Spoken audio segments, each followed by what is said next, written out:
aku berpikir bahwa ternyata ketika kita mau ada di sebuah perusahaan atau punya sesuatu, ya harus mencari USP, unique selling point atau unique selling proposition, membuat teman-teman apa sih bedanya? Ya, gitu. itu yang kalau orang bilang katanya gini, either being the best or being different. Iya kan? Kalau being the best itu kan berarti kita harus mempelajari supaya bisa compete di antara yang lain. Betul. Tapi begitu being different, value-nya udah jelas-jelas orang lain nggak punya gitu.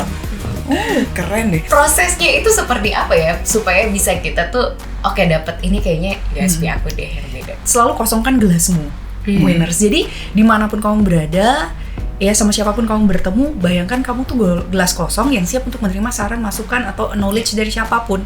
Yang kedua, siapapun yang kamu temui itu adalah mentor. Jadi ketika kita pegang 2 poin ini, yuk ada kesempatan ambil take the opportunity. Ketemu orang, lebih banyak mendengarkan, sehingga kita dapat banyak ilmu dan juga insight-nya.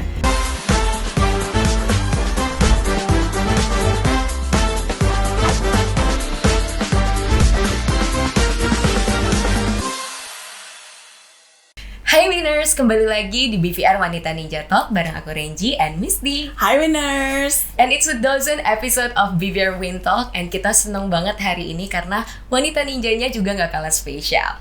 Nah, penasaran kan siapakah dia? Kita tonton dulu video yang satu ini. Putu Dwi Ferayanti Utami atau yang biasa disapa Dwi Vera atau Miss Feve adalah founder dan trainer di Public Speaking Bali. Aktif sebagai penyiar radio sejak tahun 2007 hingga sekarang, presenter TV, professional MC, certified Google Women Will Facilitator, dan juga dosen bahasa Inggris dan komunikasi di salah satu kampus swasta di Bali. Kecintaannya dengan dunia public speaking membuatnya tergerak untuk mengembangkan Public Speaking Bali dan berbagi pengalamannya selama 18 tahun dalam dunia broadcasting dan public speaking. Lantas, seperti apa jalan Ninja Dwi Vera?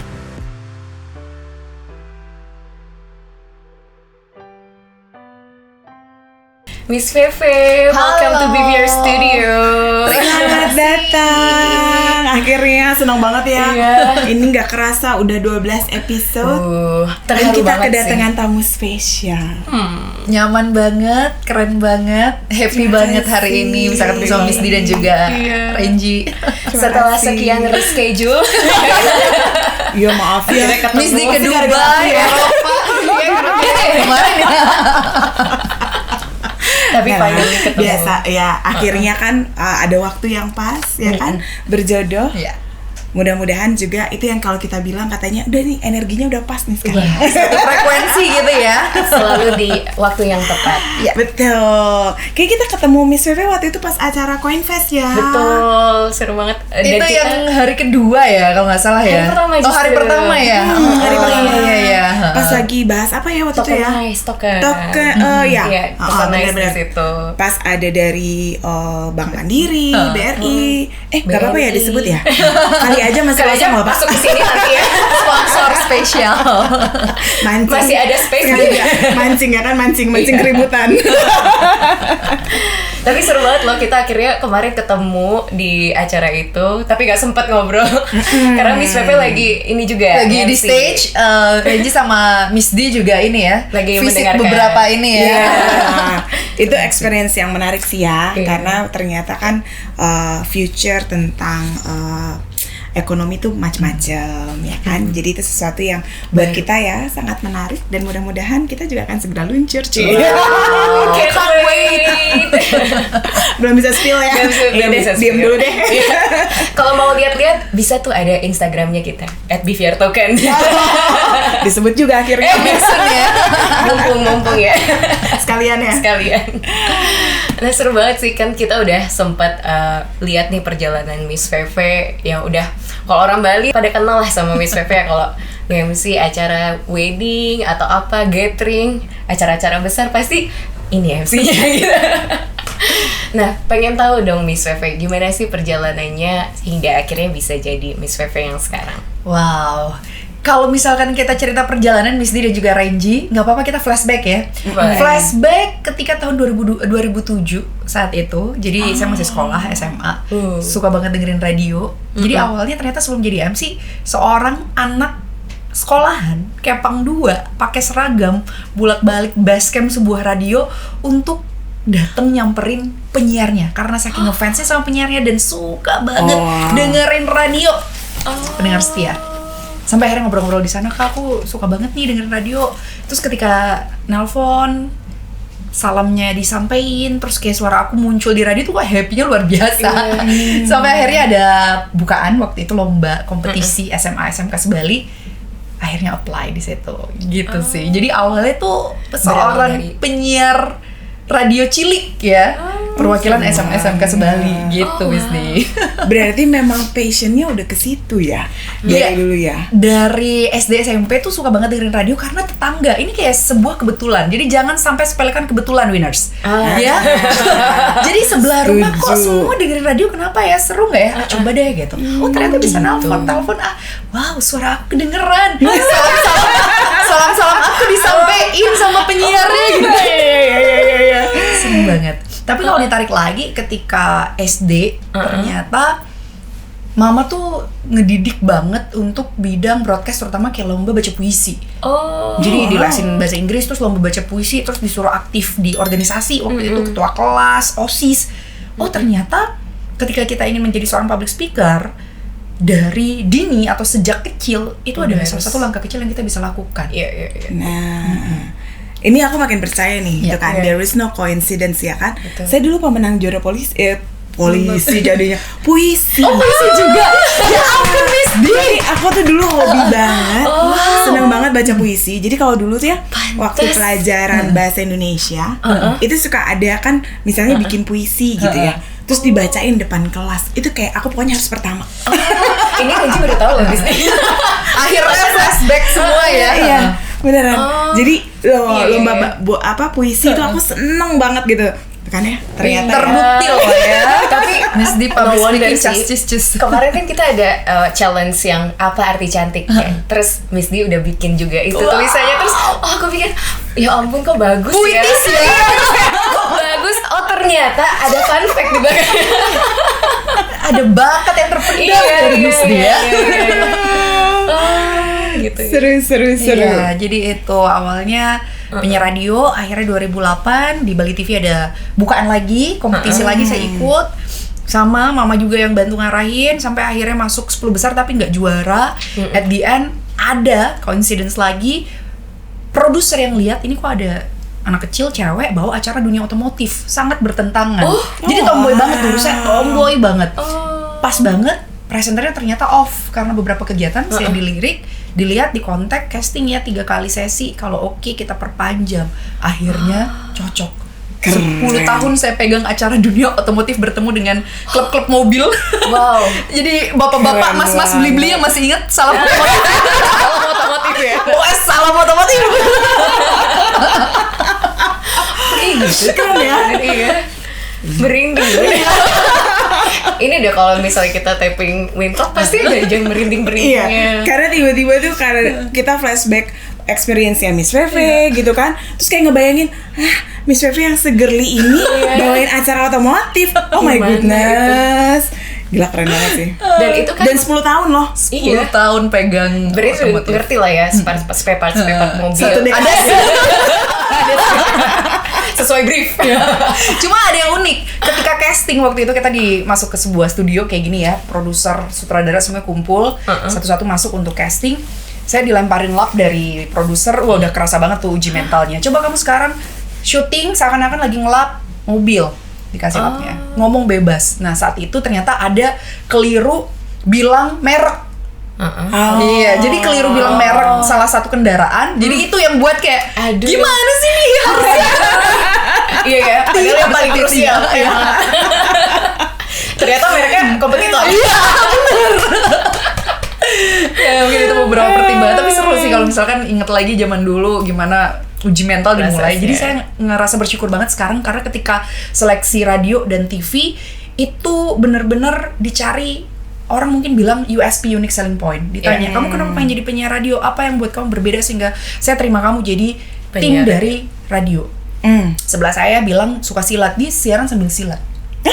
Castingnya sambil silat. Oh wow. Iya, jadi bener-bener yang kayak wow.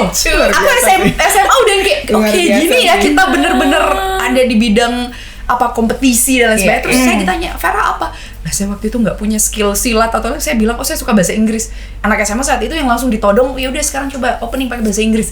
Jadi hal-hal seperti itu yang buat saya ternyata ketika kita apply sesuatu, kamu harus punya sesuatu yang berbeda dengan yang lain. Betul. Akhirnya di TV apply lagi, oke, kamu cewek ya, kamu yakin bahwa acara otomotif? Iya kak, saya sering nonton gitu kan. Sampai akhirnya dilemparin lap, terus disuruh ngelap ala-ala, padahal itu nggak ada kendaraan guys. Oh gitu. Aku sudah belajar imajinasi di sana. Jadi seakan ceritanya kayak lagi ngelap aja gitu ya. Aku pikir emang ada itunya. Iya, kirain emang ada mobilnya gitu. Bener-bener sih. Itu jadi sekarang aku berpikir bahwa ternyata ketika kita mau ada di sebuah perusahaan atau punya sesuatu, ya harus mencari USP, unique selling point atau unique selling proposition, membuat teman-teman apa sih bedanya? Ya, gitu. Kenapa betul. sih harus pilih saya gitu? Yes.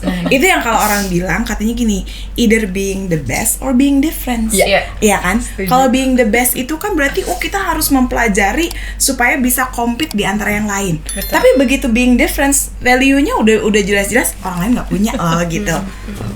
Keren deh. Dan dulu itu kan kayaknya memang TV sama radio ya. Lagi yang hype banget. Anak sekarang masih dengerin radio nggak sih? Masih di jalan ya, di jalan kalau di mobil dengerin. Tapi sekarang kan udah ada e-radio kan. Iya benar, Maksudnya bisa radio download di situ dan radio digital. Terus sekarang juga lebih ke podcast ya. Saya juga biasanya dengerin BVR Wind Talk ini di mobil. Iya, banyak Sambil yang jalan. wanita luar biasa ternyata. loh. Terharu loh. Dan ternyata Miss Pepe juga kenal sama Speaker-speaker kita ya yang kan, lain. winners Keren yang sih. sebelumnya ya kan. Keren. Nah, penasarannya gini, kan tadi maksudnya kayak harus cari USP. Untuk Gen Z yang masih muda kayak Renji gitu ya kan. Prosesnya itu seperti apa ya supaya bisa kita tuh dapat ini kayaknya USP aku deh yang beda. Mungkin pesannya adalah dua. Yang pertama adalah selalu kosongkan gelasmu, winners. Jadi dimanapun kamu berada, ya sama siapapun kamu bertemu, bayangkan kamu tuh gelas kosong yang siap untuk menerima saran, masukan, atau knowledge dari siapapun. Yang kedua, siapapun yang kamu temui itu adalah mentor. Jadi ketika kita pegang dua poin ini, yuk ada kesempatan ambil take the opportunity. Ketemu orang, lebih banyak mendengarkan, sehingga kita dapat banyak ilmu dan juga insight-nya. Dimanapun kamu berada, ya pasti ngasih sesuatu lah ketika kita pulang. Sekarang nih saya lagi di BVR Studio, ketemu Miss D, ketemu Reggie, banyak hal yang saya dapatkan. Jadi bekal saya pulang juga nih, banyak insight seperti itu. Jadi kan kadang Gen Z sekarang ya, banyak yang enggak deh di rumah aja gitu. Ada lomba nih, banyak yang nggak ikut, bahkan kita sempat buat kompetisi MC tingkat nasional, penyiar radio tingkat nasional, sedikit yang bergerak dan ikut Miss D. Saya heran, padahal yang kayak ini opportunity gede banget kalau misalkan kamu mau join gitu. Jadi mungkin keinginan untuk mencoba hal baru ya, mereka agak ragu atau belum ada yang ayo mulai gitu, ngedorong gitu, ayo dong bisa kok gitu. Keraguan-raguan dan belum siap seperti itu. Nah kayaknya mungkin ini bisa gini juga. Tadi kan message-nya bagus banget ya. Pesan kayak kosongkan gelasnya, terus juga harus siap menerima yang lain menjadi mentor. Karena memang menurut saya setuju sama Miss Veve ya kan, mendengarkan itu perlu belajar loh. Gitu. Jadi mendengarkan itu bukan sesuatu yang misalnya orang bilang, saya dengerin kok gitu. Karena belum tentu pada saat gini akhirnya tidak dilakukan, berarti sebenarnya dia nggak mendengarkan. Ngerti gak sih? Maksudnya kalau menurut saya, dan tadi misalnya dibilang Gen Z ya, kita selalu bilang sebenarnya Gen Z itu kalau banyak yang komplain itu hasil generasi kita loh, which is generasi saya ya, usia-usia saya. Malah Miss Veve saya kira masih Gen Z karena saking energinya, terus awet mudanya. Nah inilah yang sebetulnya kita perlukan. Jadi mungkin kalau kita mau ngasih pesan, kayaknya saya ingin juga menitipkan pesan sama yang usianya mungkin seperti saya, untuk kita sama-sama menginfluence Gen Z. Karena mungkin keraguan-raguan itu muncul karena kita mungkin terlalu dominan, sehingga merekanya jadi nggak berani. Saya sih kadang gini ya, kita merubah sebuah generasi itu nggak mudah. Tapi kalau kita merubah diri kita sendiri, saya rasa itu jauh lebih mudah. Jadi tadi yang Miss Veve sampaikan, ayo coba kita mulai menyebarkan message itu dan kita ajak mereka untuk bisa ikut berpartisipasi. Dan memang benar sih kayak Miss Veve bilang ya, mungkin mereka itu jadi mageran ya akhirnya ya. Padahal mereka punya potensi yang bagus ya. Kecuali kalau kepepet mungkin, maksudnya kayak mungkin harus survive di satu daerah, akhirnya mau nggak mau ya harus jalanin gitu. Padahal kalau dijalanin, Gen Z sekarang kan kayak keren banget gitu ya kan, semuanya bisa digital, apa kreatif. Keren sih. Dan memang toolsnya jauh lebih banyak dibandingkan dengan, maksudnya mereka banyak sekali punya kesempatan dibandingkan kita sebetulnya, ya nggak sih? Setuju. Karena kemudahan itu kali. Teknologi ya, gadget, everything gampang banget diakses, nyari info, lowongan apapun, lomba apapun itu tinggal satu jari klik dapat semua. Nggak harus ke ini ya, perpustakaan kalau katanya. Dulu saya ke warnet ya kan. Ngerasain banget perjuangan. Punya kartu perpustakaan. Belum kalau kartunya hilang ya kan. Nggak bisa masuk. Terus kalau enggak bukunya diberesin sama emak gue gitu kan. Terus mau nyarinya susah. Ih, di mana ya? Nyarinya nggak ketemu. Oke. Nah, kalau dari pengalaman Miss Wewe sendiri nih, ada nggak pengalaman yang paling berkesan?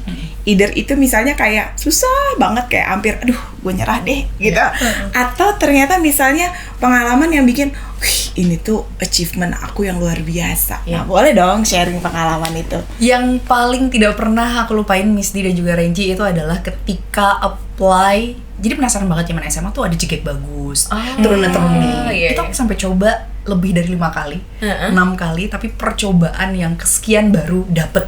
Tapi the rest kayak udah dapet biasa aja. Jadi dulu ketika masih menggebu-gebu berambisi, Tuhan nggak kasih nih. Jadi aku sempat ikut Denpasar 2 kali, aku ke Kelungkung, aku ikut di Health Ambassador di kampus. At the end yang lolos itu adalah ikut di Universitas Udayana di Senatalis waktu itu 2012, dikasih juara 2. Dan itu yang kayak saya udah mencoba tapi ternyata belum dapet, ya udahlah, kayak nothing tulus. Jadi ketika aku bener-bener yang kayak ya udahlah nggak apa-apa, Tuhan kasih. Setelah itu aku pindah ke ikut di JKT Bagus Tabanan, dapet 5 besar. Udah kayak gini rasanya, biasa aja ternyata dulu kayak enak banget ya. Justru di stage yang udah kayak aku biasa aja gitu, bukan yang kayak dulu tuh pokoknya aku harus kelihatan lebih bagus, harus kelihatan ini, kelihatan itu justru nggak lolos. Lolosnya pada saat pasrah. Keren. Waktu Tuhan emang paling tepat gitu, ketika kita yang tidak terlalu ambisi ternyata dikasih gitu. Jadi 2 poin di sana. Yang pertama adalah bagus kita punya semangat tapi jangan terlalu menggebu-gebu, karena nanti kecewa ketika tidak dapet. Setelah itu berusaha untuk let it go, nothing tulus sampai akhirnya diberikan. Yang kedua, ternyata saya baru sekarang, dan saya baru sampaikan sekarang Miss Di dan juga Renji, saya dulu tuh nggak minta doa restu mama, karena mama bilang ngapain kamu ikut gitu. Akhirnya saya apa-apa sendiri, ke salon sendiri, siapin kamen sendiri. Karena saya berpikir apakah seorang pageant harus tinggi? Dulu saya cuma 155, tapi ternyata datanglah high heels yang bisa buat kita 160 bahkan 170. It's not only about beauty, tapi juga saya pengen skill juga perlu loh. Beauty juga brain, beauty and behavior. Tingkah laku, perilaku juga penting. Sampai akhirnya 5 kali sesi saya coba, saya gagal. Saya nemu satu artikel, Regina Idol, dia nyoba sampai 7 kali, percobaan ke-8 dia baru menang jadi Indonesian Idol. Itu yang kayak buat dia aja nyoba sampai lebih dari 7 kali baru menang. Terus saya baru 3 kali 4 kali udah nyerah, give up, kayaknya enggak deh. Akhirnya di percobaan kesekian saya udah nyerah. Saya baru tanya sama mama, "Mah, kenapa ya kok nggak dapet juara?" Terus saya berpikir, kenapa aku nggak pernah minta doa restu. Jadi pesannya untuk winners harus minta doa restu orang tua, itu keajaibannya luar biasa. Jadi doa restu orang tua mama tuh mau bener-bener ngebawa dan ngebantu kita buat jalan lebih lapang gitu. Karena dulu ditolak, ditentang, jadi aku kayak sendiri ke salon sendiri, sendiri. Wah, waktu itu belum ada mobil, naik motor tuh pakai sanggul wah itu perjuangan luar biasa. Sampai akhir berpikir, ternyata ketika kita sefrekuensi, kita tahu bahwa ada orang tua yang akan kasih doa restu, ada dukungan, support, itu akan ngebantu buat kita lebih cepat sampai tujuan kita. Jadi nggak boleh ego nggak boleh kayak gue bisa segala, nggak bisa kayak gitu. Sampai di sana akhirnya belajar, ternyata semua ada waktunya, tidak usah terlalu berambisi, berusaha, give up, boleh berhenti sejenak tapi jangan sampai bener-bener stuck, nggak mau coba lagi, coba pelan-pelan sampai akhirnya ternyata sudah diberikan momen itu biasa aja. Nggak kayak wow gue jadi kayak udah Tuhan makasih udah dikasih kesempatan. Jadi saya banyak belajar table manner di sana, dapat relasi, belajar bahwa ya kepintaran penting, knowledge penting, look penting, tapi the most important thing itu ya adab, etika, gimana memperlakukan orang, sopan santun, 5 kata ajaib, maaf, tolong, terima kasih, permisi, silahkan. Yang sekarang anak-anak kan kadang minta maaf aja kayak segan, permisi, minta tolong gitu, hal kecil aja. Ternyata penting banget. Itu yang saya bawa sekarang, dan saya punya 2 anak, saya kasih tahu sama anak saya kalau ada sesuatu harusnya minta tolong. Ya hal simpel tapi kadang disepelein gitu loh, Misty dan Renji kan. Benar, setuju banget saya. Dan itu ya pesannya ya, kalau yang tadi saya benar-benar tangkap itu adalah bukannya menyerah tapi berserah diri. Ya kan? Setuju. Kalau menyerah itu berarti kita berhenti. Betul. Tapi kalau berserah diri, kita melakukan, tapi kita juga tetap, memang kayak misalnya itu saya setuju banget. Kalau pas nggak diizinin sama orang tua, bukan nggak diizinin, nggak didukung, harusnya kita meyakinkan mereka bahwa, mah aku tuh pengen banget loh, karena begini, gitu nggak sih, Miss Eve? Ya kan? Nanti setelah itu barulah akhirnya doa itu mengalir. Banget sih. Dan sebetulnya ya, kalau menurut saya nih, saya ada satu yang menurut saya tadi kalau dibilang biasa aja, sebetulnya nggak biasa, itu luar biasa. Tapi karena Miss Veve sudah mencapai di titik itu, akhirnya jadi biasa. Tapi kalau ngelihat dulunya gimana, prosesnya itu berarti kan luar biasa. Iya, betul. Karena sebenarnya apapun yang kita achieve kan kita lihatnya tuh dari prosesnya itu nggak sih? Iya, setuju. Kalau Kadang hasilnya, orang ngelihat hasilnya doang ya, Renji ya. Tapi mereka nggak tahu kita jatuh bangun, wah persiapan maksimal. Iya, dan sanggulan naik motor itu bayangkan loh, ya kan. Belum nanti pas turun tiba-tiba sanggulnya berantakan, harus dirapiin lagi. Belum lagi kamennya kemana-mana kan. Iya. Ampun, itu sih bener-bener hebat loh. sih. Kalau kataku sih itu luar biasa sih. Dan sekarang sampai di titik yang udah membangun untuk orang lain gitu ya. Maksudnya membangun public speaking Bali untuk bisa juga share pengalaman Miss Veve. Nah itu boleh nggak diceritain gimana itu prosesnya? Nah ini menarik banget Renji. Jadi ketika sekitar 19 tahun di dunia broadcast, dari radio, TV, MC, saya ngajar. Jadi 9 tahun saya ngajar di kampus Elizabeth Internasional untuk bahasa Inggris, LSPR Bali, megang etika MC protokol 4 tahun belakangan ini. Saya berpikir gimana cara kita ngebantu temen-temen yang punya passion atau kesukaan seperti kita, tapi ada tempat ruang wadah untuk belajar. Karena dulu saya radio otodidak, langsung ke radio, ke TV, yang notabene orang nggak bisa. Kalau dia nggak mau cari detail-detail, nggak akan tahu informasinya. Sekarang akhirnya pengen banget bantu masyarakat Bali, masyarakat Indonesia, bahwa kita ada loh komunitas, kita ada loh kelas untuk kamu pengen upgrade diri, terutama untuk broadcast, MC protokoler dan lain sebagainya, atau presentasi di kantor aja, hal simple. Akhirnya mulailah 6 tahun terakhir banyak yang DM juga waktu itu, Kak aku mau belajar public speaking di mana ya. Akhirnya saya sempet tuh ke rumah-rumah ambil private beberapa rumah, sampai saya berpikir kenapa nggak kita buatin tempat jadi teman-teman yang datang jadi bisa sharing di sana. Akhirnya 2019 tanggal 21 Juli kita kukuhkan, oke, kita buat PSB Public Speaking Bali untuk tempat lembaga belajar public speaking dan juga personal branding di sana gitu. Jadi sekarang kurang lebih berapa ya? 600 atau 700 member yang sudah tersebar di seluruh Bali, seluruh Indonesia. Di PSBcom banyak juga tuh ikut kegiatan kita di BVR Digital, di mini Iya, waktu itu banyak yang datang ya. Jadi kita buatin ini, Miss Dike ya, WA group, semua yang udah graduate masuk di sana. Itu bebas. Informasi bebas. Renji sering banget sharing informasi-informasi, kegiatan-kegiatan anak-anak, feel free join. Kita juga share, ada loker nih di radio ini, karena saya punya banyak teman-teman di radio, jadi mereka udah tahu, gimana anak-anakmu, anak-anak PSB, kita butuh 3 penyiar. Udah gitu, jadinya langsung shortcut gitu, karena kedekatan kita. Di TV ini butuh 2, ada nggak anak yang bagus? Ada Kak, aku share ke grup ya, nanti anak-anak share CV, silakan dinilai sendiri. Rekaman audionya dan rekaman videonya. Saya cuma bantu supply anak-anak gitu, menjembatani. Keren banget. Tahu nggak sih ya, aku nih sepanjang podcast ini ya ngeliatin Miss Veve, pernah kan lihat lukisan Bali ya, wanita yang sangat cantik gitu, terus rambutnya panjang, hitam gitu. Itu tuh saya dari tadi tuh lagi ngeliatin gini, ini Miss Feve tuh kayak cerminan wanita Bali yang tiba-tiba tampil gitu loh di sini. Ya beneran, I feel so lucky gitu pada saat Miss Feve cerita dan membuat itu 600-800 member membuat perubahan terhadap kehidupan seseorang, itu rasanya pasti luar biasa. Itu pasti luar biasa.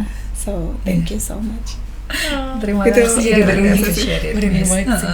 Dan maksudnya non-stop gitu, selalu ada program-program baru, nggak cuman maksudnya kalau dulu kan ke radio, terus nanti sekarang ada visit ke TV dan lain-lain, itu kayak selalu upgrade. Itu dan ini yang mohon maaf, apa yang kayak tadi Miss Feve bilang tuh, saya pernah dulu ngobrol sama Mbak V kalau nggak salah namanya ya, ownernya Kembali, mungkin kalau nonton. Beliau cerita dulu tuh katanya kalau bikin workshop atau seminar, event gratis pun itu nggak banyak yang datang. Karena tuh dia bilang gini, bahwa di mindsetnya orang Bali udah ada kalau mau kerja itu di hospitality. Jadi bahwa ya udah nanti kerjanya di hotel gitu. Padahal enggak loh, banyak banget lini bisnis yang lain yang sebetulnya bisa menghasilkan, apalagi kalau punya passion di situ. Nah, ini adalah contoh yang paling nyata saat kita punya passion, punya mimpi, dan itu menjadi penghasilan. Wah, itu luar biasa sih. Iya, Miss D. Jadi ketika tadi Miss D sempat info sama Regi, visit ke TV, visit ke radio, itu kayak mimpi kecil saya yang ngasih tahu bahwa kamu dulu bisa dapetin ini, otodidak. Coba deh, yuk bantu lagi teman-teman yang punya passion yang sama. Dia nggak tahu radio itu seperti apa, dia punya mimpi jadi penyiar radio, sampai akhirnya dia jadi penyiar radio. Pasti kebahagiaannya tuh luar biasa. Nggak tahu ya Miss D, aku tuh kayak ngejalanin ini semua tuh happy, kayak ngebantu orang tuh happy banget. Apalagi lihat anak-anak sukses jadi presenter yang terkenal, MC yang terkenal, tuh kayak ya ampun, akhirnya keren ya, happy banget gitu. Aja seneng banget ngerasainnya. Ya, itu juga sih yang buat saya dulu selain jadi broadcaster, saya pengen jadi guru. Jadi saya melihat orang bilang guru tanpa tanda jasa tuh yang benar. Iya. Tidak semua orang bisa jadi guru. Mohon maaf, bukan maksudnya gimana, karena ketika kita melihat anak-anak sukses itu ya bener-bener kerasa kayak wah, akhirnya mereka bisa berubah, mereka bisa membantu keluarga, mencari nafkah dan lain sebagainya. Itu yang saya pengen, value itu yang saya pengen bawa.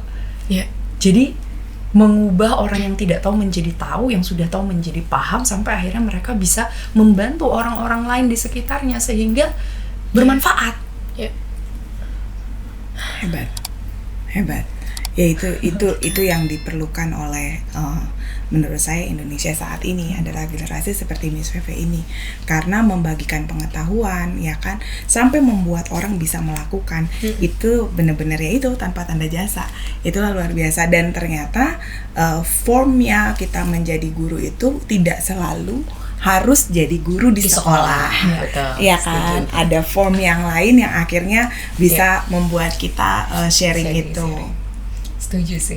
Aku sih semakin terinspirasi loh dari tadi nih, sambil ngebayangin mau ngelakuin apa ya gitu. Bareng-bareng ya. Ayo pengen banget gitu. Luar biasa. Tapi Miss Feve kan berarti udah di stage yang udah bentuk public speaking Bali dan akhirnya berimpact. Tapi sebenarnya Miss Feve secara personal juga kan berkembang ya, punya keluarga, menjadi istri, menjadi ibu, katanya punya 2 anak juga ya kan, yang sering di story itu. Halo, dia lagi nonton Clarissa, dia seneng banget tuh lihat YouTube. Clarissa lihat mamanya kan.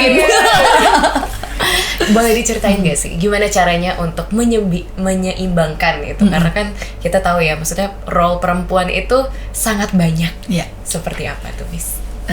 Jadi waktu sekolah kuliah sebelum saya menikah itu lumayan loh, saya usia 29 tahun kayaknya baru married. Mama saya tuh udah nanya gimana gitu kan. Jangan sampai nanti keasikan kerja sampai akhirnya ada momen saya punya tanggung jawab, saya harus membangun rumah tangga. Akhirnya saya married, menikah, sampai akhirnya punya anak kurang lebih 5 tahun yang lalu ya saya menikah, dan di sana saya mulai ya the real life begin orang bilang. Yang dulunya kita kemana-mana bebas dan lain sebagainya, sekarang ketika berkeluarga kita punya prioritas. Saya punya suami, saya punya anak-anak yang harus juga saya prioritaskan gitu. Jadi saya banyak belajar sih selama 5 tahun ini gimana parenting yang baik, gimana memposisikan diri yang tidak terlalu expose seperti dulu. Mungkin dulu kalau event yang MC saya bisa satu hari itu 2-3 venue, lompat dari satu tempat.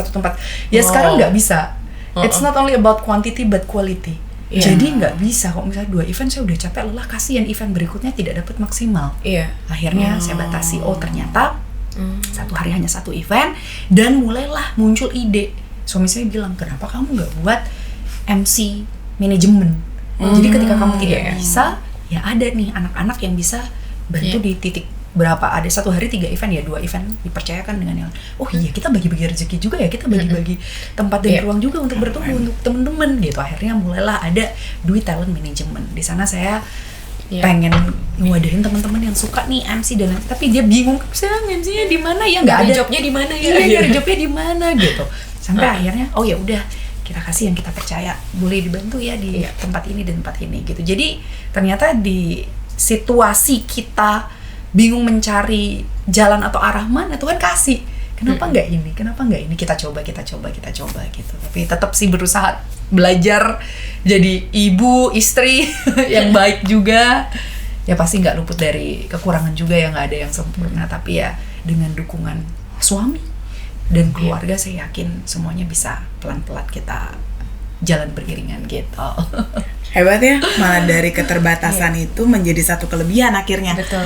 Karena bisa sharing ilmunya dan bagi rezeki juga sama yang lain. Inilah yang akhirnya kalau saya lihat, kalau kita nggak berfokus sama keterbatasan, nggak berfokus sama masalah. Karena kalau kita fokus sama lagi nih, wah aku jadi nggak bisa ngambil nih gitu kan. Karena udah punya anak, udah punya suami, malah jadi disalahkan situasi itu. Akhirnya malah tidak bisa keluar dan tampil. Ini nih contoh lagi nih, aduh dari tadi kayaknya banyak banget yang bisa kita petik dari sini ya. Betul. Dan suami dan mendukung itu. Justru ide yang Dwi Talent Management itu dari suami ya. Jadi suami support banget dari awal saya pacaran. Saya bilang, saya pengen tetap berkarir nantinya. Saya punya mimpi besar. Saya pengen buat sebuah wadah untuk teman-teman di Bali biar ada tempat untuk kita sharing. Oh iya. Akhirnya dikasih saran, support, dan ada ide-ide gitu sampai akhirnya berkembang. Jadi jalan, mudah-mudahan nanti panjang umur ya, jalan ke tahun ke-7. Astungkara. Astungkara. Terus kalau anak-anak kira-kira ada nggak yang udah ngikutin jejak mamanya? Apa diajakin terus? Wisdi anakku tuh yang Clarissa 4 tahun. Si Calvin masih 1 tahun tuh jaraknya 3 tahun, deket banget ya. Itu juga hektik banget. Dan aku bersyukur banget punya mertua, orang tua yang baik, support. Jadi yang Clarissa ini dia udah mulai yang kayak ngambil mic. Ngeliat mama ngapain, mama pakai mic kan? Nge-MC apa? Nge-MC pernikahan. Oh menikah? Iya, bilangnya apa? Undangan, silakan masuk. Dia udah yang kayak ala-ala gitu. So cute. Tapi deras nanti ya tergantung dia ya mau pilih apa gitu. Tapi yang kayak aku lihat, mungkin dia karena ngelihat mamanya bisa make up kan. Miss di kemarin tuh aku kondangan. Ya ampun si Cica, panggilannya Cica. Mama aku mau dipakai eyeshadow lah itu mana-mana. Cica, aku bilang gitu. Centil banget. Seru ya. Dan itulah sebenarnya pendidikan yang paling nyata karena melihat mencontoh gitu loh. Dan maksudnya dari yang public speaking Bali dan akhirnya sekarang kalau nggak salah sempat bikin buku tentang keluarga juga ya? Iya, keren banget. Jadi saya ikut komunitas Bali Writing Club. Jadi ada 2 buku. Yang pertama itu Women in Business, saya cerita awal mula PSB berdiri. Yang kedua tentang family, itu Rise and Thrive. Jadi saya cerita gimana perjuangan seorang ibu ya dengan hal-hal yang unpredictable terjadi. Deras, kita benar-benar harus bersyukur lah. Ya, aku harus baca tuh bukunya, ya kan? Nanti harus dilihat nih. Ada kan nanti ya bukunya ya. Di situ, pokoknya aku harus baca tuh. Hebat ya. Apa yang akhirnya membuat Miss Fevi mau membuat sebuah buku? Jadi penulis itu kan nggak mudah. Thank you Wisdi, keren banget. Ini sebuah legacy yang aku bilang sama suamiku. Aku bilang aku pengen banget buat buku. Nanti kalau misalnya anak udah besar, dia bisa baca buku ini sebagai panduan dia bahwa ya kita nggak boleh nyerah. Aku buat PSB ini benar-benar berjuang, harus cinta, harus passionate di bidang ini, dan tentang keluarga juga dia tahu bahwa wow ternyata perjuangannya luar biasa ya gitu. Berarti tujuannya memang sekedar hanya untuk kasih legacy gitu ya? Iya, selain itu juga kan? untuk para pembaca, terutama buku kedua ya, itu lebih deep lagi ya, deep banget. Itu ya kita sebagai orang tua harus bener-bener tough, berjuang, jangan menyerah, dan pasti ada jalan, pasti ada solusi. Tuhan tuh nggak diem gitu. Dan di sana juga di buku kedua saya menemukan sebuah law of attraction. Mungkin misalnya juga Renji sebelumnya ada video sama Bu Debra juga saya nonton. Ternyata itu bener loh, kekuatan energi, tarik menarik. Itu saya rasakan ketika kita berpikir positif, segala sesuatu akan ikut seperti itu gitu. Saya ambil certificationnya juga, itu law of attraction. Ternyata itu ada teori semuanya membahas tentang itu. Itu saya setuju banget sih. Dan memang kalau tadi dibilang sebetulnya legacy itu bukan hanya sekedar ya, tapi justru luar biasa. Gak setiap orang memikirkan untuk meninggalkan legacy apa. Dan ingat, saat kita sudah tidak ada di dunia, kita itu diingat dengan karya dan nama kita. Jadi semoga buku itu akan menginspirasi semakin banyak orang untuk bisa terus berusaha dan juga mewujudkan cita-cita dan passionnya gitu. Dan tadi kalau ngomongin law of attraction, ini saya ngalamin sendiri nih, saya kemarin share juga sama tim. Jadi somehow saya dan suami itu kadang-kadang either saya atau dia, kalau kita lagi traveling, we talk to stranger. Banyak orang tuh kadang kalau ketemu ya, suka merhatiin nggak? Orang tuh ya kadang kalau ketemu papasan lihat mata, buang muka atau apa. Saya tuh kalau pas ketemu lihat, saya pasti either senyum atau jadi nanya gitu. Dan yang lucunya setiap kali kita ketemu orang, jadi waktu itu saya lagi di Dubai, saya ngobrol sama orang, ternyata dia adalah seorang dokter dari Filipina, dan dia itu adalah in plastic surgery, which is saya di bisnis estetik. Jadi langsung kok nyambung ya gitu. Terus kita lagi di India, ketemu orang di Jaipur, ternyata dia adalah pemilik usahanya, dan usaha itu sudah 5 generasi. Sementara kita lagi berpikir adalah kok orang gimana ya caranya ya gitu. Jadi bayangkan bahwa law of attraction itu sebetulnya ada di dalam kehidupan kita, tinggal bagaimana kita melakukan dan memanfaatkan energi itu. Betul. Dan itu luar biasa jadinya gitu. Siapa yang nyangka saya ke India tahu-tahu ketemu orang yang bisnisnya sudah 5 generasi. Terus udah gitu dia dulu tuh event Lady Di itu beli jewelry-nya dari beliau. Wah, itu sih saya langsung kayak yang gila ya, luar biasa ya gitu. Jadi kalau sekarang Miss Veve bikin buku itu, nah tuh nanti pasti akan nyambung kemana lagi tuh, membawa attraction itu terhadap yang lain. Setuju sih Miss Di. Itu juga untuk the next generation. Saya baru ngeh sekarang, dulu mama saya selalu bilang, kamu harus pilih-pilih temen. Saya nggak ngerti. Setuju. Mah, kenapa? Enggak. Kamu akan ngerti suatu saat nanti. Nah, aku baru tahu Miss Di. Setelah graduate sekolah, kuliah, maksudnya adalah pilih lingkungan yang positif. Pilih lingkungan yang baik. Jadi dulu waktu kuliah saya inget banget ngumpul sama yang sering ngeluh. Aduh, kerjaan kamu tuh aduh ya ampun ribet banget ya. Kita tuh bakal ikutan kayak gitu loh, winners. Bener. Jadi saya baru ternyata bener ya, lingkungan tuh mempengaruhi banget. Akhirnya saya mulai meninggalkan hal-hal yang tidak baik. Kayak kamu pengen jadi penjual minyak wangi, temenan sama yang jual minyak wangi. Kalau misalkan mau jadi yang pribadi yang lebih baik, yuk. Akhirnya mulai dari sana saya pelan-pelan. Temen-temen yang ngeluh Miss Di waktu di kuliah, jadi nggak kelar-kelar kan dia punya tesis. Akhirnya saya pindah sama yang memang rajin duduk di depan, saya ikut. Wah, tesis cepet, skripsi cepet, itu bener loh. Energi kembali ya, sama temen yang visioner, sama temen yang bersemangat, kita akan ikut. Betul. Akhirnya saya mulai ikut komunitas-komunitas, TDA, entrepreneur. Makanya Miss Di ntar mau create something, saya bilang saya mau. Karena energi luar biasa loh Miss Di, Renji ya. Udah ayo saya pengen, semangat sekali. Jadi lebih ke ya itu arti dari memilih bukan hal yang negatif, tapi ternyata ini memilih hal yang tepat dengan energi yang tepat. Sama, seperti itu. Betul. frekuensi. Dan itu tuh yang Bu Debra juga bilang nih, kalau Bu Debra lagi nonton tuh saya selalu ingat ya kata-kata beliau bahwa kita itu adalah cerminan 5 orang terdekat kita. Jadi kalau kita Mulai flashback. kalau kita Lima milih terdekat 5 kita. teman terdekat kita, nah kita itu seperti apa? Nah lihatlah 5 orang itu. Ya. Jadi kalau dia berhasil berarti kita juga harus begitu. Ya. Jadi kalau dia ada apa berarti kita juga begitu. Jadi kita akhirnya selalu memfilter ya hal-hal yang baik dan juga memberikan juga hal yang baik ke 5 orang terdekat kita. Ya, saya sempat baca itu juga, Miss D. Penghasilanmu berdasarkan dari 5 orang terdekat iya. juga. Karena seiring usia saya bertambah, semua berkurang Jadi, ya. Jadi nggak terfilter. seluas Terfilter. seperti Iya. dulu. Bener. Jadi ternyata nyambungnya sama ini. Jadi ketemunya ini, share-nya apa, Iya. ngobrolnya apa. Ternyata tentang Iya. bisnis, tentang ini, apa visioner ke depan gimana. Bukan yang ngobrol ya kalau emak-emak biasanya ngerumpi atau apa hal-hal negatif kan itu malah kita hindari lah. Benar. Gitu. Dan bukan berarti, jangan salah terima ya, bukan berarti kita nggak banyak teman. Apalagi Miss Feby tuh temennya banyak. Cuma yang paling deket itu yang mana? Jadi ada teman yang mungkin kita kenal selewat, ada teman yang kita bisa deep talk ya. Kita bisa sharing, bisa dapat masukan. Nah itulah yang kita semua jaga. Dan jadinya kayak can't wait gak sih kolaborasi kita ke depannya? Pengen banget.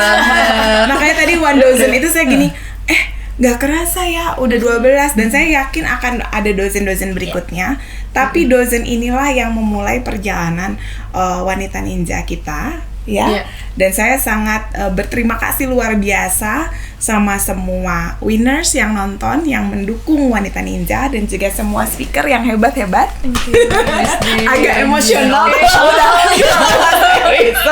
karena kayak tadi aja denger Miss Feby cerita itu, saya kayak oh wow gitu. Kalau mungkin kita nggak bikin podcast ini, kita nggak tahu loh gitu. Mungkin kita kenal sama Miss Feby tapi nggak tahu perjalanannya gitu.